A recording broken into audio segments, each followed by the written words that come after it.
Bienvenue sur la quotidienne de l'IA, la rubrique diainfo.fr, le premier portail d'information sur l'intelligence artificielle.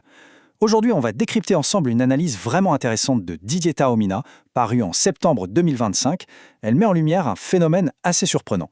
Après des allées de course effrénées, l'adoption de l'IA en entreprise semble connaître un vrai coup de frein.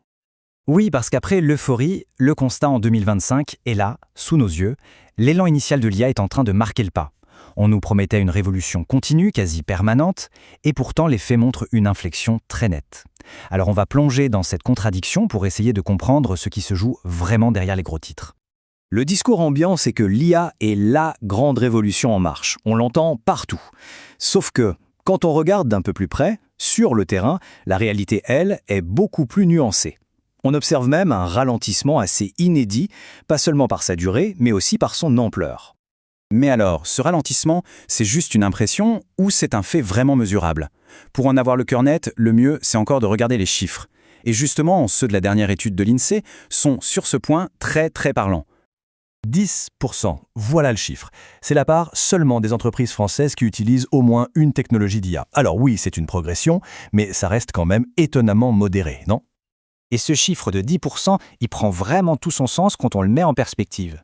Non seulement la France se situe sous la moyenne européenne, qui est à 13%, mais regardez l'écart avec les pays nordiques. Il caracole à plus du double. Là, l'écart est juste considérable. Et ce n'est pas tout. L'étude révèle une autre réalité, une sorte de fracture numérique qui dépend de la taille de l'entreprise. Un tiers des grands groupes a franchi le pas. Pas mal, mais à côté, on a seulement 15% des PME et à peine 9% des TPE. Le plus inquiétant dans tout ça, c'est que cet écart d'année en année, il se creuse. Bon, les chiffres montrent donc un vrai décalage. La question c'est, comment on l'explique? Quelles sont les raisons de ce coup de frein? L'analyse pointe vers plusieurs murs, parfois invisibles, qui semblent bloquer les entreprises dans leur élan. En fait, c'est une sorte de cocktail de 4 grands facteurs qui créent une inertie très forte, surtout pour les PME.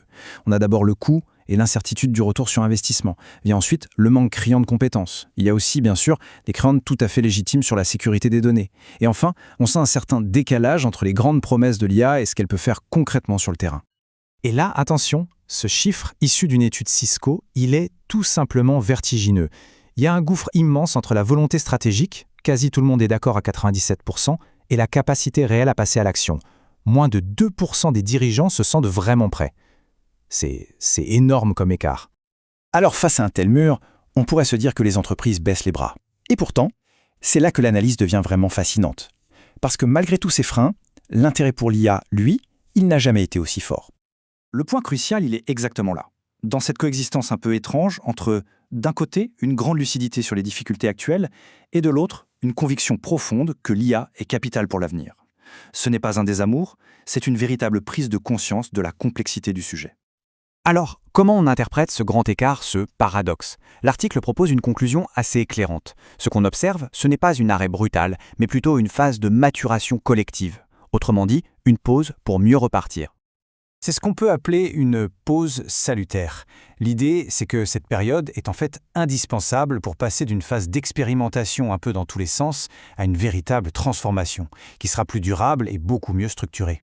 Concrètement, ça veut dire quoi? Ça veut dire que les entreprises profitent de cette accalmie pour travailler sur les fondations. Elles consolident leurs infrastructures, elles perfectionnent la gestion de leurs données, elles forment leurs équipes et surtout, elles prennent le temps d'identifier les cas d'usage qui ont un vrai sens pour leur métier. En bref, elles préparent la prochaine vague qui, elle, sera plus réfléchie et donc beaucoup plus impactante. Et cette question finale, elle nous invite à changer complètement de perspective sur l'innovation. La performance, finalement, ne résidera peut-être plus dans la vitesse à tout prix, mais plutôt dans la capacité à orchestrer une transformation patiente, maîtrisée et sécurisée. C'est une réflexion qui pourrait bien redéfinir les règles du jeu pour les années à venir. Retrouvez toute l'actualité autour de l'intelligence artificielle sur le portail ia-info.fr.